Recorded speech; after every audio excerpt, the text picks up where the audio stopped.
I'll get this question out of the way. Obviously, I just want to ask you about the team mentality with Connor's insecurity beyond this season. Does that affect the team at all anyway, or how is everyone kind of approaching that in the room? I think this group can handle pretty much anything, and they've seen pretty much anything. And it's not a young group, so there's been a lot of situations where these players have gone through similar circumstances. Obviously not the circumstance of having a player at Connor's level, not going into his last year contract, all that stuff. But I think everyone's been through it long enough that I don't think it'll be a distraction. And also there's a team that's very focused, dedicated, and just worried about doing the best that they can do. So, I don't think that's going to be much of an issue. There's a level of anxiety around the city because he hasn't been signed. Is that sheltered from the team? Is there no anxiety around the organization as well, as far as you're concerned? No, I think it's calm. It's, you've seen Connor and everyone interacts with him as they've always done throughout his career.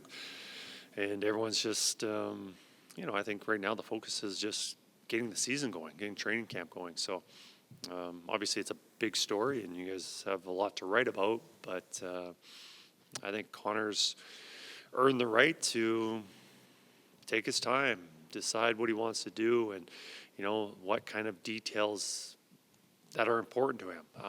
So that's about all I have to say about it. Jake Walman joined the team last year. What do you think of the opportunity now for him to be on the club for an entire season, and how does he sort of round things out on the D-corps? Well, we're very optimistic about our defense as a whole. Everybody feel that we got a great unit that can play as well as any group in the NHL, and Jake being a big part of that. And also Jake being the flexibility of him being able to play the left side, right side, but I think it's really important to try and keep him on one side as much as possible, and that'll probably be on the right side, considering how many lefties we have. And, I think he played some of his best hockey last year being on his right side. And, who his partner is, we'll see. Maybe it's Darnell, maybe it's somebody else, but we saw him be able to play really well with multiple players. And I think that's a good trait to have as a player, that you are flexible, that you can complement other guys. And, but, Jake's obviously a really good hockey player. I learned a lot about him, after the trade. He's a competitive guy. He's sacrificed his body to block a lot of shots. He's fun to be around. He likes the game of hockey. And, when he's playing well, which is quite often, he's a really good player for us. And two of the younger players that I think a lot of us are looking at are Savoy and Howard. What do you want to see from them in the preseason? And I guess for you to really find out what they can do, do you need to put them with other offensive players through the games? I think the most important part of it is finding out how ready they are for the NHL. And it's tough to come to the NHL and, they are players who've typically played with best players. And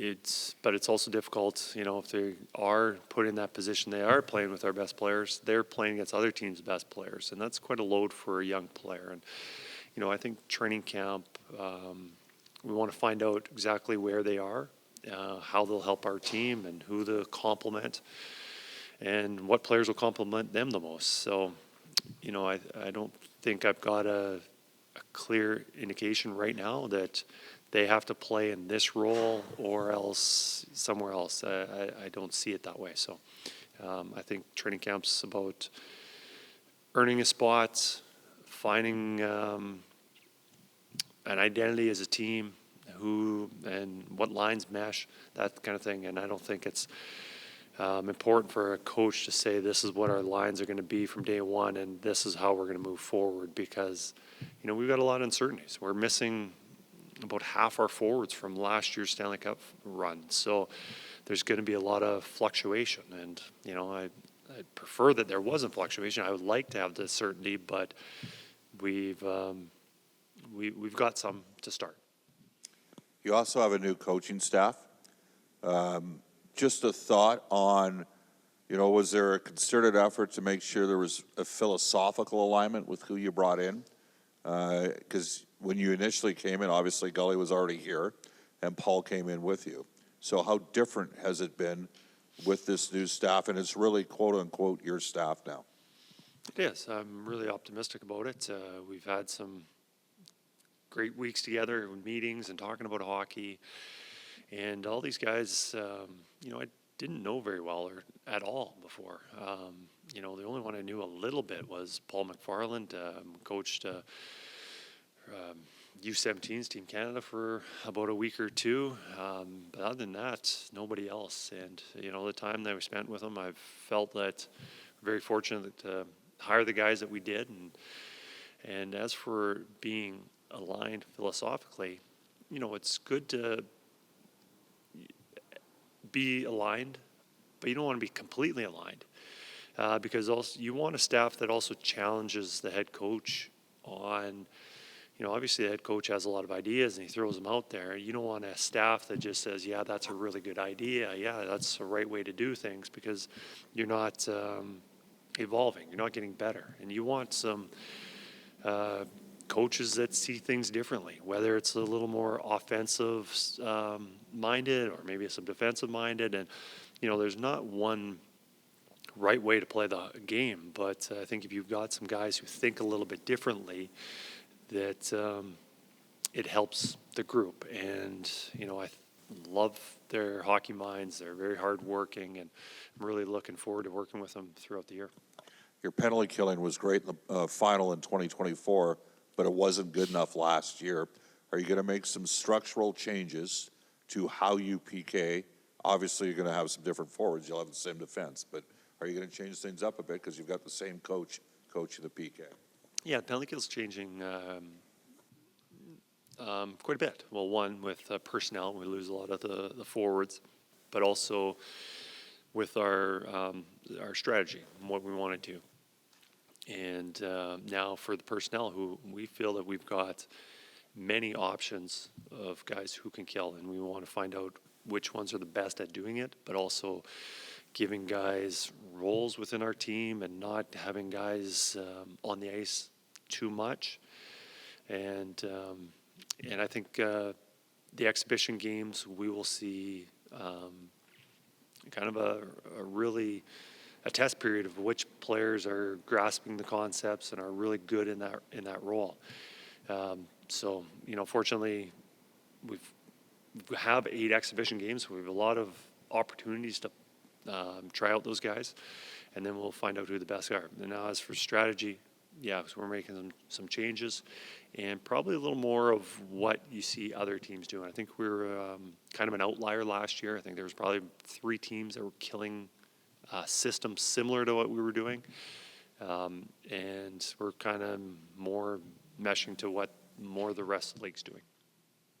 Kris, you've got a few guys, Henrique, Nugent Hopkins, Tomasek, even Trent Frederick, that could play center or wing. How do you kind of foresee that at the start? And if there's some trial by fire, when do you want to maybe get things settled and kind of have a cohesive kind of group and plan for them? Yeah, there's some things I want to see, and if they can do it, if they can play center, and some of the guys coming in that, whether they have a really good opportunity to make the team, or we expect them to be on the team, or maybe they're returning. I think of playing center, maybe, Tomasek, Philp, Lazar, those kind of guys who are, not core pieces of our team, but we feel that they could be a part of it.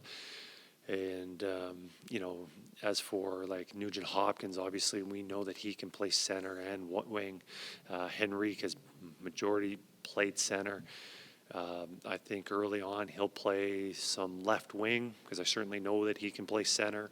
So give those other guys opportunities. Trent Frederick for us played all wing, and typically through his time in Boston, a lot of it's been on the right side, but he has played a lot of center. And during training camp, we'd like to see how that feels for our team. So he'll have a lot of time playing the middle here in training camp and exhibition, and then we'll find out exactly what we want for our centerman. Seems to be on some uncertainty. We don't know the answer fully, but about Zack Hyman's status after his injury last year. What do you think about he typically obviously plays with McDavid on his right side, how that's going to kind of formulate here at camp, and do you want to see some different guys there, just given, Yeah, we'll give it some chances. Guys who played right wing, and we just talked about Frederick being a possibility of being a right winger, where he fits in the lineup. Freddie's been typically a lot of playing on the right side. Tomasek, Mangiapane, obviously. We got Savoy playing right side. Kapanen. We have a lot of options, and we're just trying to feel what's best for our line or for our group. And we would like to kind of get a third line that's hard to play against, maybe more of a checking role, a little more physicality. So who those guys fit on that line might take away of somebody that might be able to play up in the top six. I just don't want to. I don't want to commit to something and commit to it and then find out it doesn't work. So I think we're very open-minded on a lot of possibilities. So, Kris, further to that, for day one of camp, who'll get the opportunity to start with McDavid on the right side? You're going to have to wait till we do have the roster, and before I announce it to you guys, I would like to let my players see it before I let you guys know. So. That's fair. A guy like Noah Philp, obviously it's hard to crack the lineup. Probably more of what would you need to see from Philp throughout preseason training camp where he could get a chance maybe to be on the opening day lineup? Well, I think about the NHL and what a lot of press conferences and post-game or messages from coaches, and it's a lot about getting faster and stronger as a team. And there's a guy that can skate, he can move. He can make our team faster. The size of him, he can make our team more physical, stronger. So if he's playing like that, that certainly helps us. Now there's obviously other attributes that he can bring. Can he make a play? Can he? How well does he play defensively and all that stuff? But I think overall, just that identity of him playing fast and physical really helps our group. We've got a lot of skilled players. You look at the contributions Kapanen made in the playoffs when he came into the Vegas series. He wasn't inserted because of his goal scoring, even though he did provide us a very important goal in that series in overtime. But, he had a lot to that series just with how much he was moving around the ice and the amount of hits he had. Like, he was a presence. And I'm not saying Noah Philp's going to play like Kapanen. Everyone's got their different identity. But I think if he can bring a little bit of that element, he helps our team. And, I think our team could always use more of that. When you have young guys like Savoy and Howard and you want opportunities or offensive-minded players, you come in with a clean slate, or do you call Colin Chalk and ask him about Savoy and talk to him maybe when he's in here at camp, and even Howard's coach in Michigan, just to kind of get a sense of who they are? Because training camp really isn't that long of a time, for somebody really maybe get 6 games at the most, and some of those aren't against NHL players. Yeah, a lot of conversations within our staff, whether that's in Bakersfield or our professional scouts, our general managers. Stan and I have conversations, a lot of Callie, just these guys who've seen these players a lot and knowing where they excel and who their centerman was and who they, what kind of role they played and did they penalty kill, and does Savoy take face-offs? He was a centerman in junior, and all those kind of things. So I get that information as much as possible now. As much as him as a player in whether it was college or junior or the American League, that doesn't always add up to the NHL. But hopefully you use that information to help him get acquainted to our organization and put him in a position to excel as much as possible.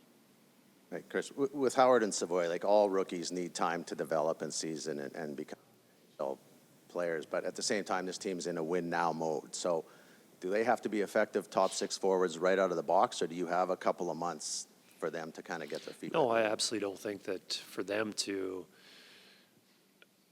make this team, or they have to be playing with top guys and have to be in a prominent role. Certainly, our organization wants these guys to succeed and get into the top six and be there by Christmas and be there for years to come. That's definitely the goal of our, but, you know, I don't think it's beneficial for the team and certainly not beneficial for the players if you put them in a position that they're not quite ready for. Because if they're in line one or line two on opening night and it doesn't work out and then they bump down to line three, it's going to be it's a disappointment. You know, he was on line two, now he's on line three, and it can only go down. I don't know. I think it's really important that they're in a good spot, and we want to build them up. And, you know, hopefully down the road, whether it's by Christmas time, playoff time, or wherever it is, whenever they're ready, that they do get up into the prominent role, because we want them to get there. Morning, Kris. After back-to-back Stanley Cup final trips and after being here for the last couple of weeks and with the players trickling in, how would you describe the energy and the approach from the collective group as training camp opens compared to last year? Last year was a little bit of felt like we were just kind of picking ourselves up off the floor. And whether that was a Game 7 loss where we felt we're so close, or maybe the changes to our lineups, or I'm not sure what it was, or just the fact that we've got the experience of getting to a Stanley Cup final and then having to do it again. But I like where our guys are. They're very professional and they're very excited to get going again. And hopefully we can maintain that and have a good training camp, some good exhibition games, so we are ready for a strong start to the regular season. Kris, what were you feeling when Zack Hyman got hurt so late in the playoffs and you knew you were going to this Stanley Cup final and the amount of minutes he plays and such, and what were you thinking? Well, probably two thoughts. One was we're going to miss him tremendously. Hopefully, you know, when the injury first happened, hopefully it's not long, but then when you find out what the injury was and that you're going to lose him, you know, first thing is kind of regret or just feeling maybe lost without him kind of thing. But then you have to obviously move on very quickly and find out who's going to step up. Who's that guy going to replace Zack Hyman? Because, you know, the way Zack was playing, the skating, the forechecking, the physicality, you know, he was quite a pest and gave our team a lot of energy. Very difficult to replace, and there's a guy that can score some pretty big goals for you. And so I guess when we lost him, it was finding out who that next guy up was. And, you know, obviously there wasn't one guy. It was kind of collectively trying to replace him. So Zack Hyman's a very important piece to this team. You know, 2 years ago, you look at all the goals he scored, and it was very evident that, wow, he's a valuable player. And last year, not scoring as many goals, but still contributing quite a bit. And then you saw him, what he did for us in the playoffs. So, you know, we want, hopefully he's able to join us very quickly after the regular season starts. And then, hopefully it's quick. You mentioned you'd like a physical third line. Do you see Frederick perhaps playing center like Lowry plays center in Winnipeg, and where they say, you know what, we're a shutdown guy, big, strong guy? Yeah, that'd be great if you can. I have not seen him play center. So it's unfair for me to say this is exactly what I expect from him. And it's not just up to him. If we want to create that line, you know, he's going to have to play with, you know, some good support players also. So, you know, if he can play at that level, that's great. I think Trent probably doesn't get enough credit for his offensive ability. I don't think he's ever been put in a situation to play in the top six. I think not that he's going to finish top scoring or anything like that, but he does have pretty good hands. But he's always been pretty much kind of slotted in that third line role. With some opportunities, maybe he can excel and score a bit more. But, I think he can be a pretty good role player on that shutdown third line center. That's a possibility also. One last one. Last year of your contract, how worried are you? You don't have a contract. I know the city's worried about Connors. So what about you? I think that obviously the city would be much more concerned about Connor, and I'd be surprised if anyone knew that I was going in my last year of my contract because of everything else that's going on. So, hopefully when things get, we'll move on that quickly, hopefully. And but yes, I am on my last year contract, and hopefully something gets done before we get going. Thank you.